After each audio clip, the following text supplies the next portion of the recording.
जगद्गुरू संत तुकाराम महाराजांच्या पालखी सोहळ्याचं हे पहिलं मेंढ्यांचं गोल रिंगण आपण बघतोय काठेवाडीमधून। बारामती मुक्कामी असलेल्या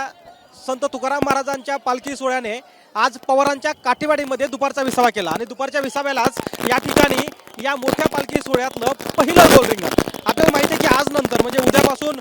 मोठ्या रिंगणाची पर्वणी एक आठवडाभर वारकऱ्यांना असणार आहे आणि त्याचाच एक भाग बघतोय आपण की काठेवाडीमध्ये जिथे मेंढ्यांना पळवलं जातं आणि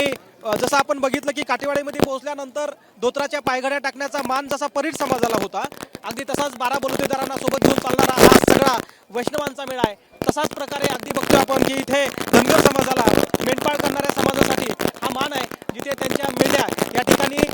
संत तुकाराम महाराजांच्या पालखीच्या भोवती फिरवल्या जातात, त्याचं गोल रिंगण केलं जातं आणि हे रिंगण केल्यानंतर पुढे हा सगळा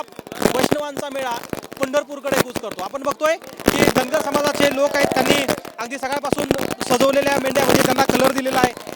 अगदी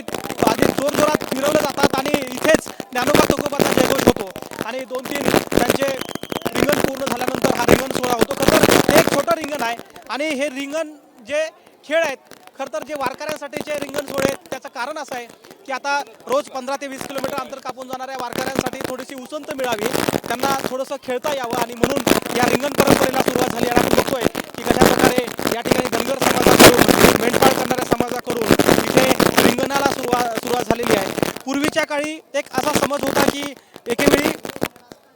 मेंढ्यामध्ये महामारी आली होती आणि तीच महामारी दूर करण्यासाठी ज्यावेळेस तुकोबाची पालखी इथून जात होती, त्या पालखीला या धनगर समाजाच्या मंडळींनी त्यांच्या मेंढ्या आणल्या आणि त्यासाठीची रिंगण त्याला पूर्ण केलं आणि ती महामारी गेली असा समज या सगळ्या समाजाचा आहे आणि अशा प्रकारे आता इथून पुढे रिंगण सोहळ्याची मोठी परंपरा आणि पर्वणी वारकऱ्यांसाठी असणार आहे। कॅमेरामन अक्षय खरमाळेसह गोविंद शेळके, एबीपी माझा, काठेवाडी।